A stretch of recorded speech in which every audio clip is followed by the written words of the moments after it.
Building a rockstar team is a huge challenge. The employees that we are looking for and the ones that we have need to have this rockstar mentality. Unfortunately, changes in the marketplace are making this task more impossible, and our pool of candidates is just getting smaller and smaller.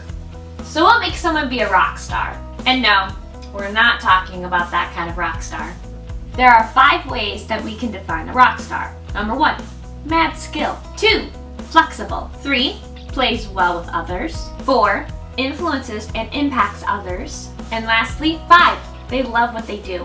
At a recent childcare conference, we asked 65 childcare professionals what they would define as a rockstar employee.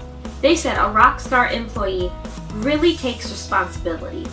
They have the director's back, and they're also willing to help others. No matter what your definition is, they are pretty hard to find. But don't worry, every single organization has them, or they can have them. So this is how you can become a rock star. First, we have our values and vision.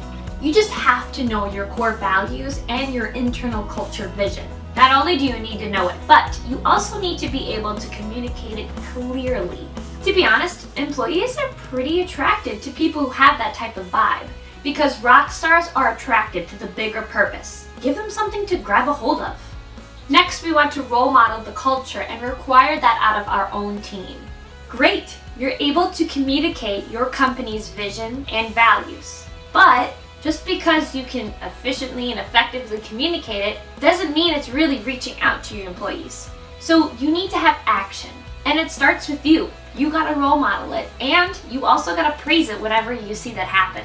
For example, one of the things that you could do is randomly quiz some employees about what your vision is. If they get it with confidence, congratulations, you could hand them a piece of candy. Again, we want to empower our rock stars so that way they can share that energy that they have and spread it to everybody else.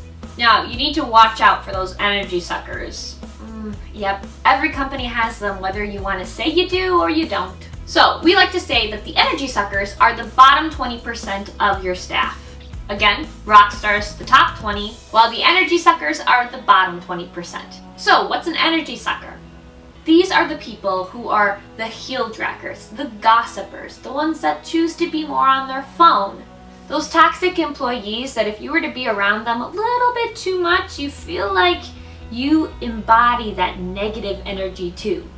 Just like rock stars can attract the middle 60% to push them to be the best employees that they are, the bottom 20%, those energy suckers, have that same attractive power.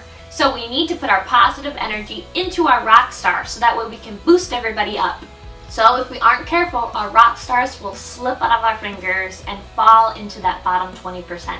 Give them the time and energy that they need. So our final takeaway is that nobody is born a rock star, but you can become a rock star. And as a leader, you gotta stay determined. You gotta recognize that talent, that passion of those rock stars, and you gotta give them that support that they need. And if we establish those clear goals and objectives while giving that support, well, that's the recipe for a high-performance rock star team. So if there's something in this video that you thought that you'd like to share, or maybe something that's working in your center, go ahead, leave a comment below. And also, why don't you like this video and subscribe to our YouTube channel?